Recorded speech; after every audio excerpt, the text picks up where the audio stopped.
Neste vídeo vamos abordar algumas adaptações de artrópodes terrestres e semiterrestres. Especificamente, vamos ver adaptações fisiológicas e comportamentais de artrópodes terrestres e semiterrestres a variáveis de temperatura e de baixa umidade. Vamos começar falando das adaptações sobre temperatura. Adaptações fisiológicas e comportamentais, iniciando pelas fisiológicas.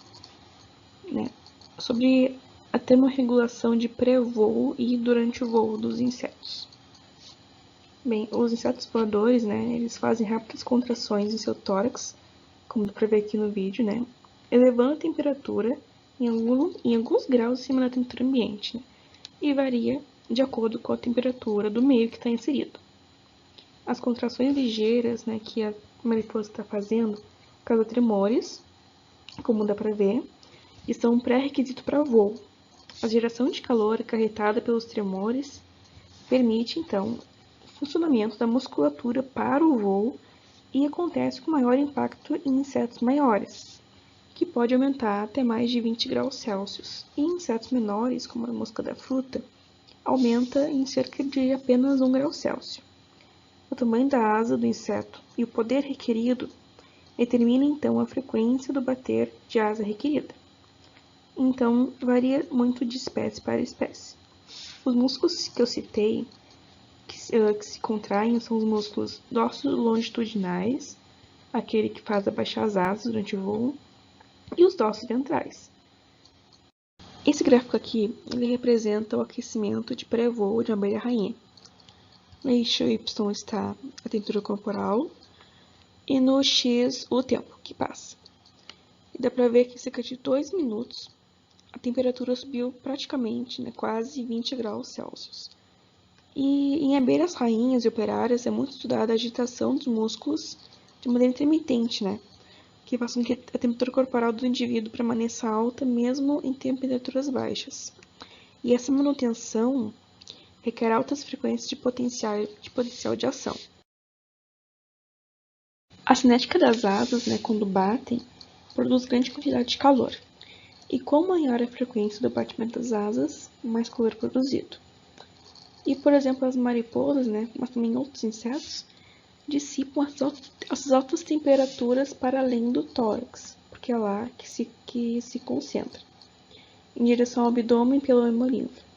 E com maior temperatura ambiente, mais calor é dispersado.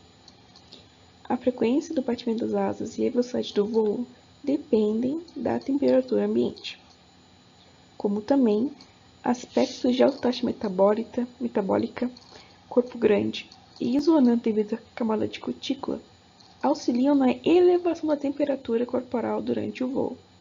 A diferença de temperatura entre o tórax e o ambiente pode variar. Quando uma abelha voa em uma temperatura de acima de 24 graus, a sua termorregulação tende a diminuir, sendo a maior parte de diferença de temperatura entre o indivíduo, abelha, e o ambiente proveniente do metabolismo do voo. Mas em temperaturas próximas a 0 graus Celsius, a perda de calor por convecção se torna tão frequente e tão grande que não é possível ter um voo intermitente. Outro exemplo pode ser a mudança de coloração de caranguejos chamarés e a sua transpiração. Em um estudo de Wickens e Figman, eles citam que indivíduos são mais escuros durante o dia do que à noite, pois os pigmentos cromatóforos estão mais dispersos, e que o pigmento preto se concentra quando a temperatura ultrapassa 15 graus Celsius, diminuindo a área de absorção da radiação solar, e que pigmentos brancos se dispersam quando a temperatura ultrapassa 20 graus Celsius, aumentando assim a área de reflexão da radiação solar. A diferença de temperatura em relação à coloração da carapaça foi testada na dissertação de Bruno Fogo em 2019 e concordou com o estudo. O estudo de Edney, em 1961, mostra que espécimes que transpiram mais rapidamente geralmente possuem menor temperatura corporal, o que auxilia no evitamento de altas temperaturas que podem ser desagradáveis e até mesmo letais, sendo a temperatura superior à letal para o gênero Uca cerca de 40 graus Celsius. Essas imagens são retiradas do estudo do Bruno Fogo. Bem, no estudo foi contestado que caranguejos mais claros são até 1 grau mais gelados, entre aspas, do que o caranguejo mais escuros. E também ele experimentou diferenças nas temperaturas de caranguejo machos do mesmo gênero, o Uca, considerando indivíduos que estavam em estrutura sedimentar chamada cúpula, e os que não estavam também. Foi mostrado que a temperatura do interior das cúpulas das tocas era menor do que tocas sem cúpulas, como dá para ver no gráfico. Mas que a temperatura corporal dos caranguejos analisados não se mostrava diferente. Sobre adaptações comportamentais, podemos citar de evitar o sobreaquecimento dirigindo-se para a sombra em abrigo ou em suas próprias asas ou élitres. Bem, eu acabei de citar o exemplo dos caranguejos que usam suas tocas, né, e suas cúpulas como forma de abrigo. E também sobre subir em plantas, né, as formigas. As formigas, ao subir em plantas, elas estão saindo do solo quente, de temperatura maior, subindo em uma planta que está com uma temperatura menor, e no alto da planta passa um vento, né, com uma velocidade maior. A velocidade do vento permite uma maior convecção, né, uma maior troca de calor com o meio e assim o resfriamento. Bom, a gente sabe que a vida ela surgiu nos oceanos e que para essa transição de artrópodes do meio aquático para o meio terrestre, para que ela ocorresse, foi necessário novos mecanismos para esses animais se adaptarem com as novas condições de temperatura e também com a conservação de água e o equilíbrio químico. Porque, bom, quando a gente está sujeito a novas temperaturas, é normal que o nosso corpo ele perca água. E para que isso não ocorresse, principalmente em animais pequenos, como os artrópodes, eles tiveram que se adaptar a esses novos mecanismos. Bom, é notável que os insetos estejam espalhados pelo mundo todo, exercendo diferentes funções no ecossistema. E isso se dá, um dos motivos para que isso aconteceu, foi porque esses animais desenvolveram habilidades conservativas que são muito bem articuladas. Os insetos são animais uricotéricos, ou seja, eles excretam ácido úrico ao invés de ureia e amônia. A excreção do ácido úrico facilita o funcionamento corporal desses organismos, porque essa excreta é bastante desidratada e dessa forma há menos gasto de água. Isso diminui o volume corporal. E isso é, na verdade, bastante útil, principalmente para os insetos voadores, porque o voo é a atividade locomotora que mais gasta água entre todas. O ácido úrico é excretado através de túbulos de Malpighi.